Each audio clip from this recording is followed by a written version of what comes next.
सबके दिल में एक सवाल है, अपने बड़े बड़े गांव में इतने बड़े होटल भरे पड़े हुए हैं और बहुत भूखे लोग रास्ते पे खड़े हैं, भूखे सो रहे हैं।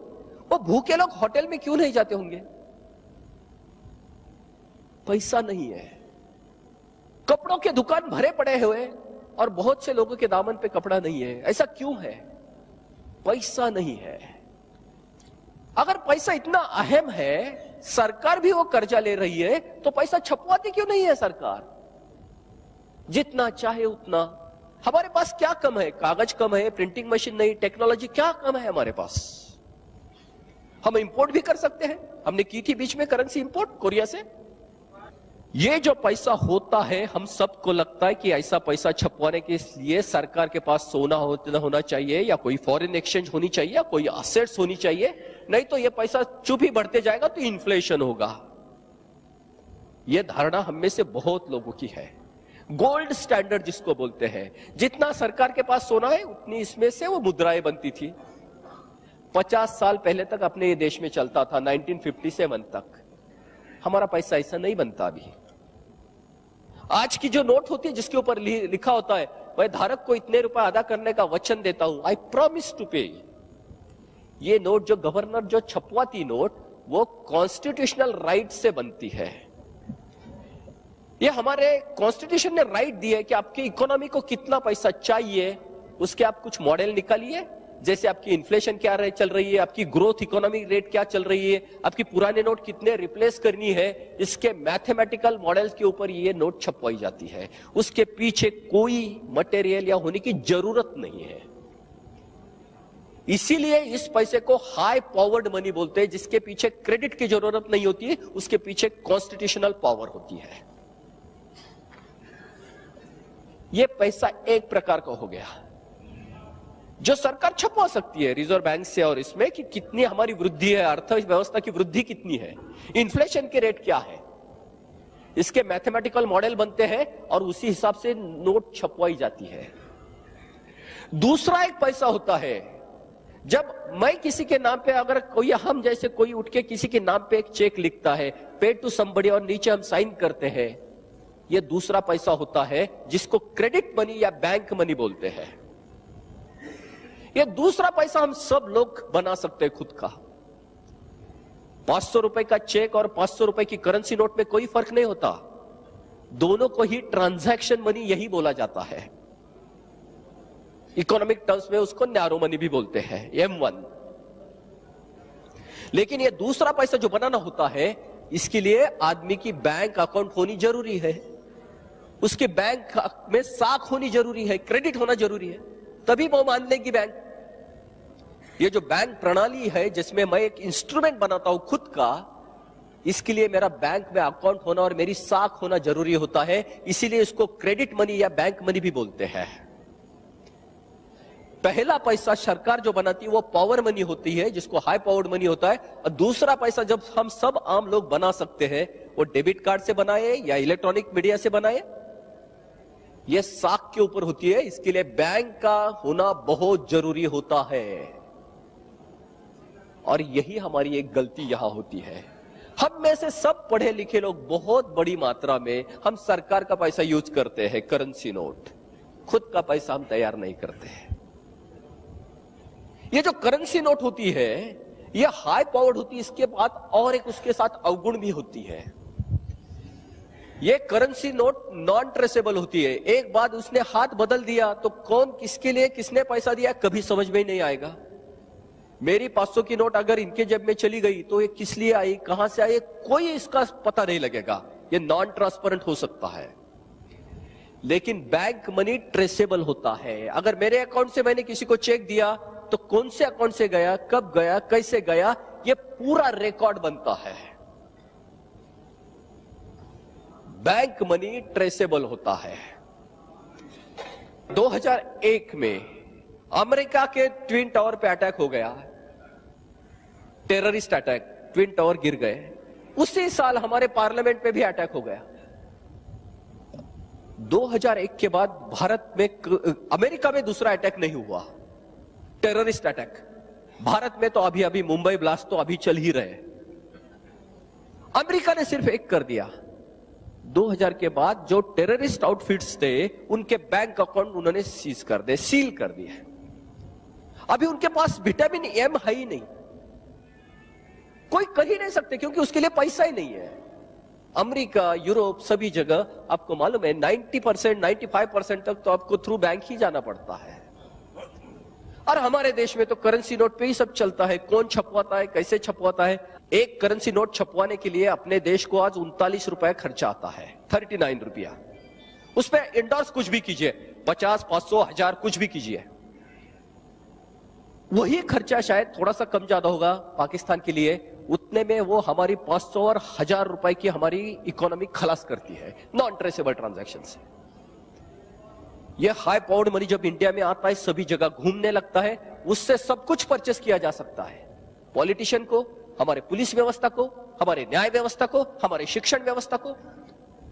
नॉन ट्रेसेबल, उसको चैलेंज भी नहीं दे सकते। हाई पावर्ड मनी किसको समझता है ये नोट जेन्युइन है नहीं है। पाकिस्तान भी उसी से परचेस करता है पेपर जिससे हम पेपर परचेस करते हैं। प्रिंटिंग की टेक्नोलॉजी ग्लोबली ओपन है। आज बैंक मनी और क्रेडिट मनी में जो फर्क हो रहा है, आज पूरी यूके, इंग्लैंड कैशलेस इकोनॉमी की तरफ जाने की सोच रही है टेररिस्ट के अरेस्ट करने के लिए कि आपको विटामिन एम नहीं मिले। अगर दुनिया में कोई भी चीज बनती है तो उसके लिए दो चीज की जरूरत होती है, मोटिव्स और मीन्स।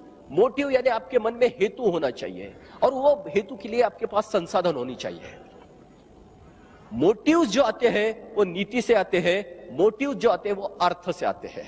मीन्स आते हैं वो अर्थ से आते हैं। किसी ने मोटिव्स करेक्ट करने की कोशिश नहीं की, अमेरिका ने मोटिव्स करेक्ट करने की कोशिश नहीं की, उन्होंने मीन्स को अरेस्ट किया।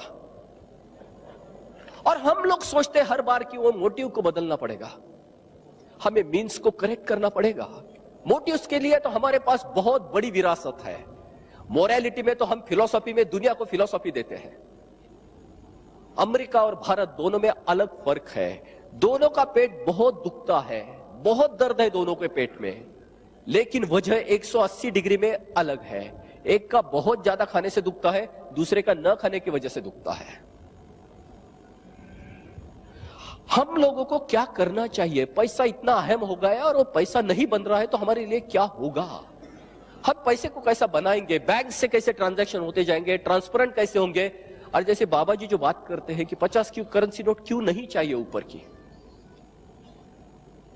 39 रुपए के खर्चे में अगर पाकिस्तान को 50 की नोट बनानी है तो परवड़ेगी नहीं, क्योंकि वो डिस्ट्रीब्यूट करने के लिए 11 रुपए लगेंगे, बैंकक्रप्ट हो जाएगा पाकिस्तान। लेकिन 39 रुपए में 500 और 1000 की अगर ये काउंटरफिट करेंसी बनी ना तो कितना प्रीमियम है। ये दाऊद कहां से इतने बड़ा फैला सकता है? ये कोई भी करप्शन का बेसिक टूल क्या है? हम में से इतने बड़े व्यापारी है, बड़े बिजनेसमैन है, हम रिश्वत किस में देते हैं? कभी चेक से दे सकते हैं?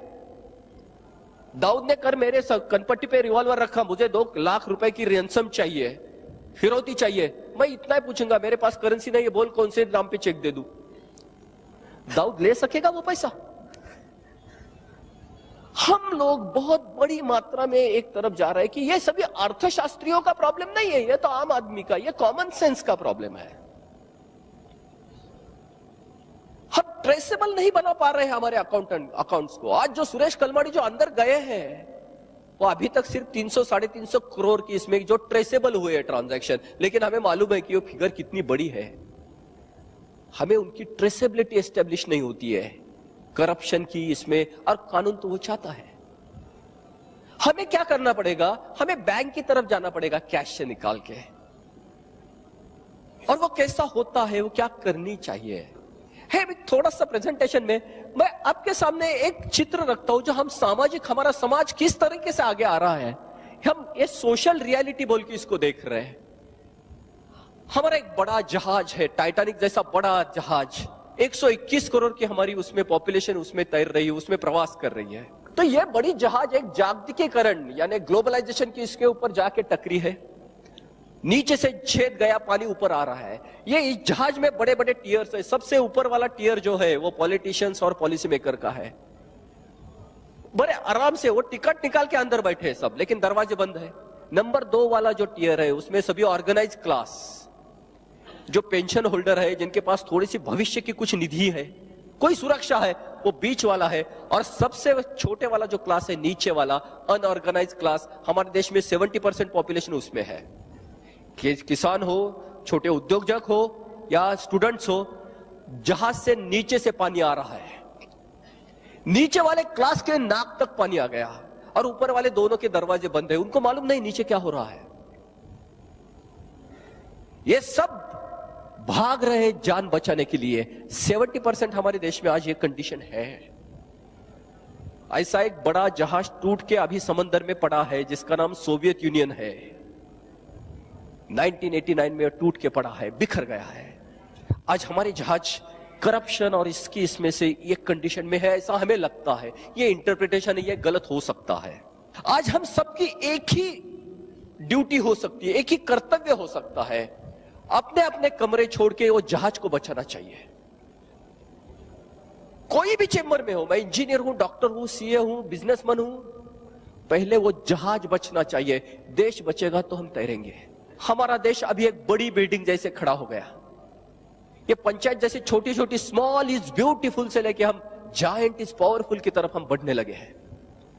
अभी एक ओनरशिप के बड़े बिल्डिंग जैसे हमारा देश खड़ा हुआ। आपको तो सबको मालूम है कि ओनरशिप के बिल्डिंग को जो पानी का सप्लाई होता है वो ओवरहेड टैंक से होता है। नीचे वाले कुएं से और रिजर्वायर से तो पानी ऊपर नहीं ले जा सकते। हम देख रहे हैं कि इतने बड़े इसमें ऊपर वाले जो हौद है, टैंकर है, टैंक, उसमें से वाटर लेवल कम होती जा रही है, इसलिए बहुत से नल को पानी नहीं आ रहा है नीचे।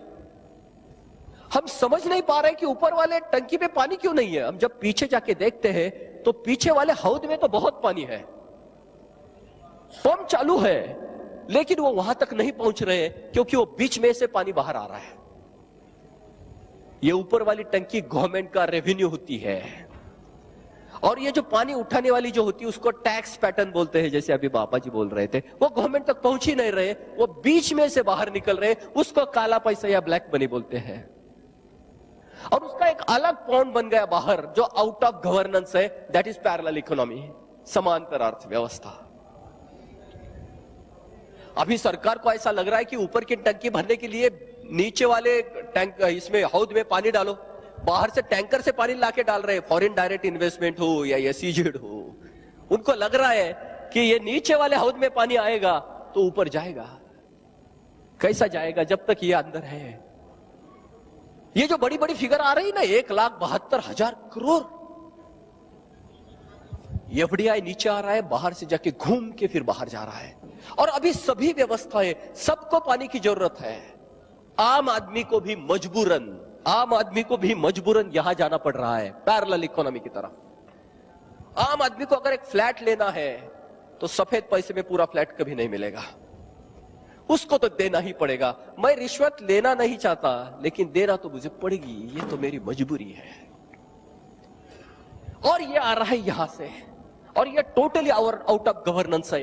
ये अगली वाली सिस्टम गवर्नेंस में है क्योंकि उसको टैप है, लेकिन यहां क्या कर सकते हैं हम। आज को जो सब फैला हुआ है ना, वो पैरेलल इकोनॉमी से आ रहा है। अभी आपको क्या लगता है कि ये नलियां बदलने के सिवा कोई और रास्ता है अपने पास? कोई रास्ता है? आम आदमी का बजट और सरकार का बजट बिल्कुल उल्टा होता है।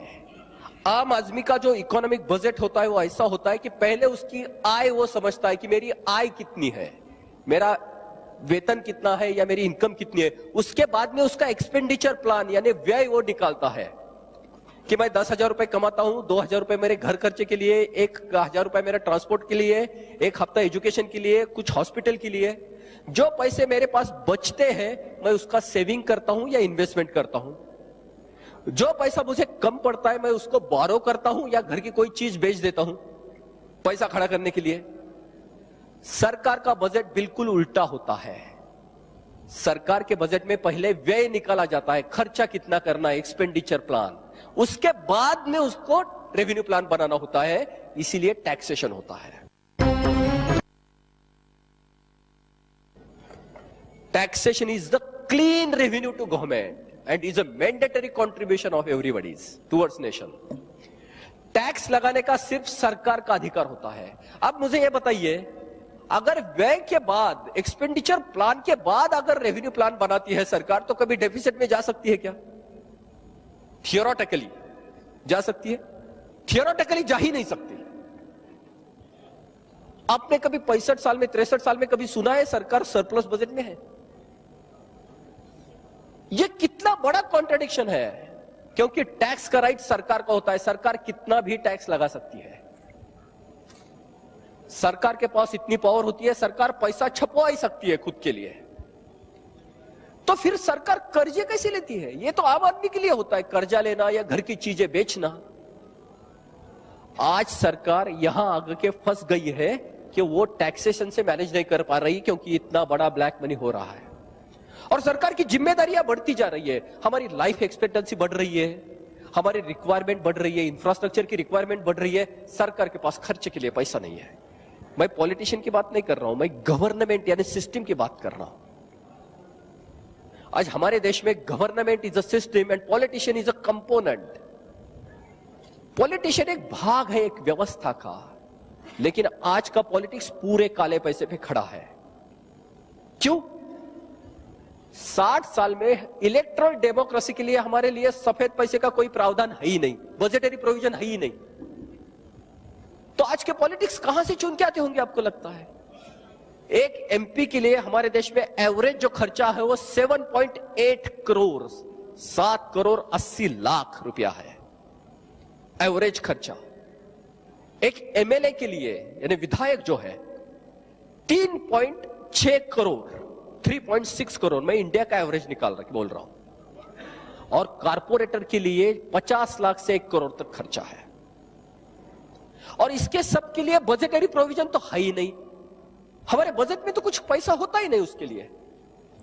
तो ये कहां से आते होंगे आपको लगता है, ये विधायक? और ये कहां से आते होंगे? उनको क्या रास्ता है उनके लिए? पार्टी फंड यानी ये छोड़ के जो डोनेशंस हमें मालूम है कितने होते हैं, इसके सिवा रास्ता क्या है? हमारे जो टॉप लोग उसी ऑब्लिगेशंस में आते हैं, तो वो जो शाख पे बैठे वो काट नहीं सकते, उसके भी ऑब्लिगेशंस होते हैं। आज हमें जो लग रहा है ये ऐसा लग रहा है, ये भी इंटरप्रिटेशन है, ये भी इंटरप्रिटेशन है। आज अमेरिका की कंडीशन बिल्कुल उल्टी है। अमेरिका में यहां लीकेज नहीं है, लेकिन यहां बहुत बड़े नल रखे उन्होंने, सोशल सिक्योरिटी, और इसमें पैसा जा रहा है कि आज अमेरिका की कंडीशन अब देख रहे क्या हो रही है। हमारे और अमेरिका के एक ही प्रॉब्लम है, फिस्कल डेफिसिट, सरकार का व्यय कैसा बढ़ाए।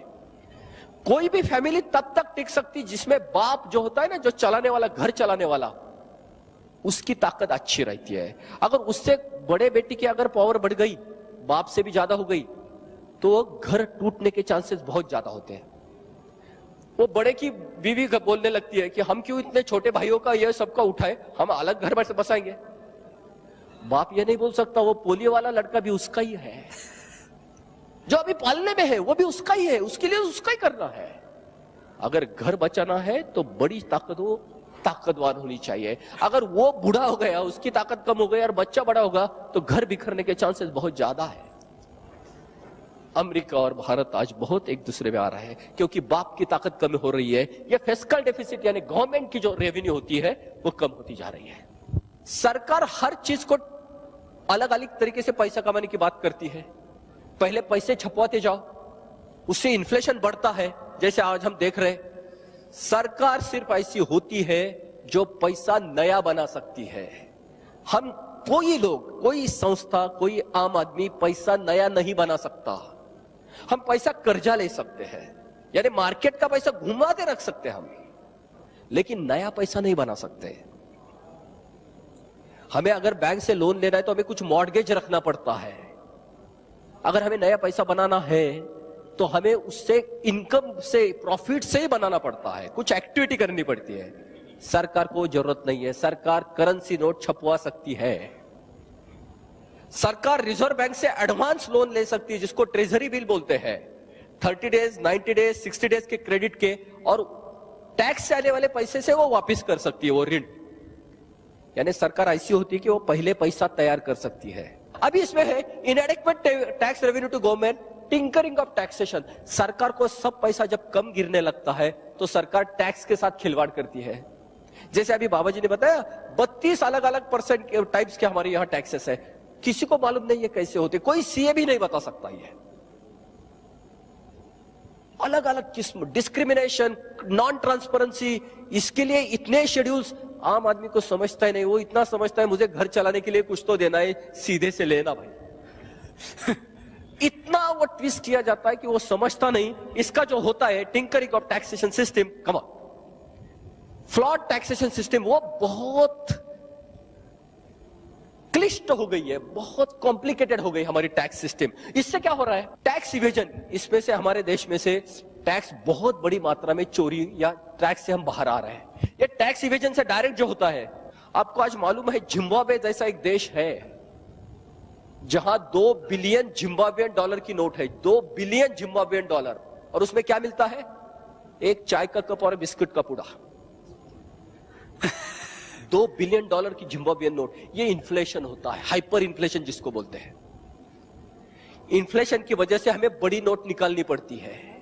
बड़ी नोट निकालने की वजह से ease of cash transaction, cash transaction आसान होते हैं। आज 1 करोड़ का तो बक्सा भी नहीं है, छोटी सी गड्डी में पैसे चले जाते हैं।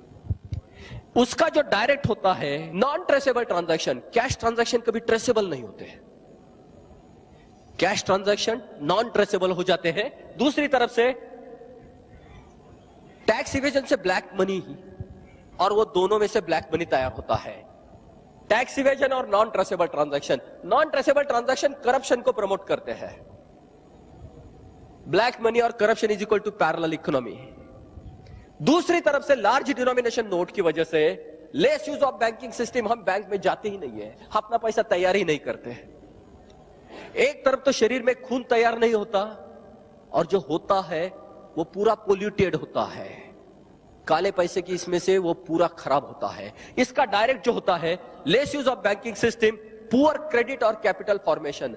हमारे देश में पैसा बोरियों में पड़ा है लेकिन कैपिटल नहीं है, भांडवल नहीं है, दिखाने के लिए सफेद है ही नहीं।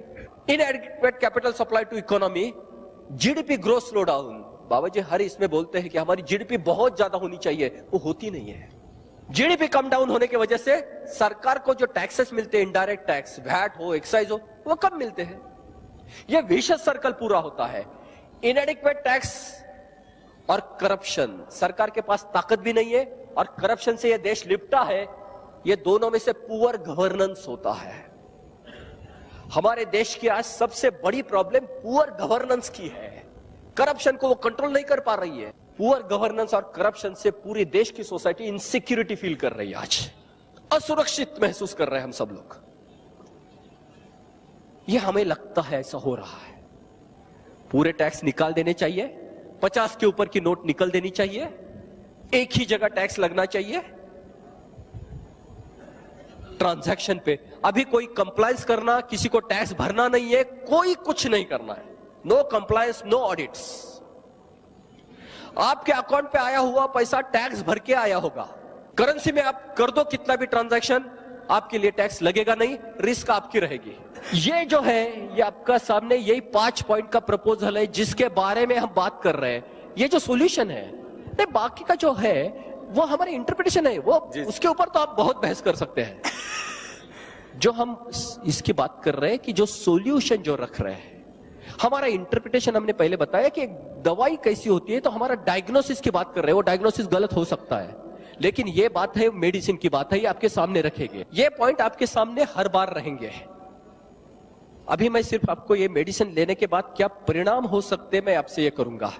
हमने सिर्फ 4 इंजेक्शन अभी बात की है। वो 4 इंजेक्शन है। बैंक ट्रांजैक्शन टैक्स एक ही टैक्स रहेगा, 50 के ऊपर की नोट चली जाएगी, 2000 के ऊपर का लीगल प्रोटेक्शन चला जाएगा, और लास्ट का इंजेक्शन बहुत इंपॉर्टेंट है, आज का पूरा काला पैसा एक बार बैंक में जमा हो जाएगा, उसके ऊपर 2% कट जाएगा, कोई कुछ नहीं पूछेगा। VDIS अभी तक 4 बार आ गई है, ये लास्ट बार। आपके पास 10,000 करोड़ है, आपका नाम कुछ भी है, लाके डालिए, आपको कोई कुछ नहीं पूछेगा। सिर्फ नोट असली है या जाली है ये देख लिया जाएगा। एक बार ये फिल्टर जरूरी है। आपका पैसा भी ट्रेसेबल होगा। एक बार VDS सुप्रीम कोर्ट ने अभी बोला है कि अभी ये लास्ट टाइम आई थी कि हर बार अगर आप ऐसा करेंगे तो ईमानदार आदमी को क्या मिलेगा। ये लास्ट करेक्शन है, ना इसके बाद टैक्स रहेगा ना VDS की जरूरत पड़ेगी, क्योंकि उसके बाद टैक्स ही नहीं रहेगा। ये 4 का इंजेक्शन का आप सिर्फ परिणाम देखिए क्या होता है, आपके सामने सीधी बात आएगी। High value cash transaction not practical. 50 के करेंसी की नोट पे आप बोरियों में तो पैसा ले नहीं जा सकेंगे, उसको तो पुलिस प्रोटेक्शन भी नहीं है, कोई भी आपको लेके लूट जाएगा तो आप कुछ नहीं कर पाएंगे। High value cash transaction not practical नहीं होंगे। इसका मतलब जो होगा इंक्रीज इन बैंकिंग ट्रांजैक्शन बढ़ेंगे। अगर कैश ट्रांजैक्शन प्रैक्टिकल नहीं है तो आप बैंक ट्रांजैक्शन बढ़ सकते हो, उसके सिवा क्या हो सकता है। और उस जगह आपको बैंक ट्रांजैक्शन टैक्स लगेगा। इसका मतलब होगा tax revenue increases by orders of magnitude. सरकार को ह्यूज टैक्सेशन आएगा। Adequate revenue to government. सरकार यानी वो टंकी भरेगी, कितना आएगा, जैसे बाबूजी ने बताया था। आज RTGS जिसको बोलते हैं real time gross settlement, online पे जो ट्रांजैक्शन होते हैं, रोज 2.5 लाख करोड़ रुपए के ट्रांजैक्शन RTGS में होते हैं। ये RBI साइट पे फिगर है। उसके ऊपर अगर 2% टैक्स लग गए तो रोज के 5,000 करोड़, 2.5 लाख के 2% 5,000 करोड़ रोज का टैक्स। रोज अगर 2.5 लाख करोड़ के ट्रांजैक्शन है उसमें 2% का टैक्स लगेगा, 5,000 करोड़ रोज का ट्रांजैक्शन टैक्स हो गया कलेक्ट। मल्टीप्लाई बाय 300 डेज, 65 दिन बैंक की छुट्टी, 15 लाख करोड़ रुपया। आज हमारे देश में total taxation local body, state और सेंट्रल का सब मिलके 12.5 लाख करोड़ रुपया है। 15 लाख करोड़ रुपए में RTGS की आज बात कर रहा हूं सिर्फ। आप ये करेंसी ट्रांजैक्शन आप तो जानते ही है कि हमारे बैंक ट्रांजैक्शन से कितने गुना ज्यादा है। करेंसी कॉम्प्रेस होगी तो कितनी बड़ी मात्रा में बैंक ट्रांजैक्शन चलेगी। 2% नहीं, वो 0.5% हमारे लिए बहुत बड़ी टैक्स होगी। Tax collection is simplified, opportunity for corruption eliminated, black money eliminated. आपको टैक्स ही भरना नहीं तो काला पैसा बनेगा ही नहीं, स्टैंप ड्यूटी नहीं, कुछ भी टैक्स नहीं है। Second, fake currency eliminated. 39 रुपए में 50 रुपए छपवाना परवड़ेगा नहीं किसी को। ये दोनों का अल्टीमेट होगा, ब्लैक मनी भी नहीं और फेक मनी भी नहीं है। Anti social and anti national elements effectively checked. Corruption पे भी चेक आएगा क्योंकि आपके पास व्हीकल ही नहीं रहे होगा नहीं। Part of BT2 goes to bank and increase in banking transaction. हर ट्रांजैक्शन पे बैंक को कमीशन मिलेगा और बैंकिंग के ट्रांजैक्शन बढ़ेंगे। इसका डायरेक्ट रिजल्ट जो आएगा, नेट बैंकिंग रेवेन्यू इंक्रीज्ड।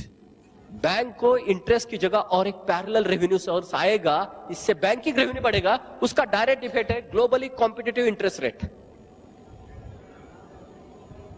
हमारे पास रिक्वायरमेंट बहुत है, पोटेंशियल है, परचेसिंग पावर मिलेगी। ग्लोबली कॉम्पिटिटिव इंटरेस्ट रेट अगर 4% 5% से हमें सबके लिए पैसा मिलने लगेगा, किसानों को, एजुकेशन को, व्हीकल को, हाउसिंग को, चीप एंड इजी कैपिटल, पैसा आसान भी होगा और सस्ता भी होगा। इसका डायरेक्ट इफेक्ट है purchasing power of a society as a whole increased. यही होता है, सिर्फ यही होता है इकोनॉमिक्स में। आज अमेरिका में जो डर है इंटरेस्ट रेट बढ़ने के डर है और सोसाइटी की परचेसिंग पावर डाउन जाएगी, यही डर है। Market demand boosted, purchasing power बढ़ेगी, जरूरतें हैं तो मार्केट की डिमांड बढ़ेगी। उसका direct effect industry trade supply stimulated, रोजगार बढ़ेगा, कारखाने चलेंगे, बिजनेस चलेंगे, पैसा है, बढ़ोतरी। Commodities and services are freed from tax influence, prices drop.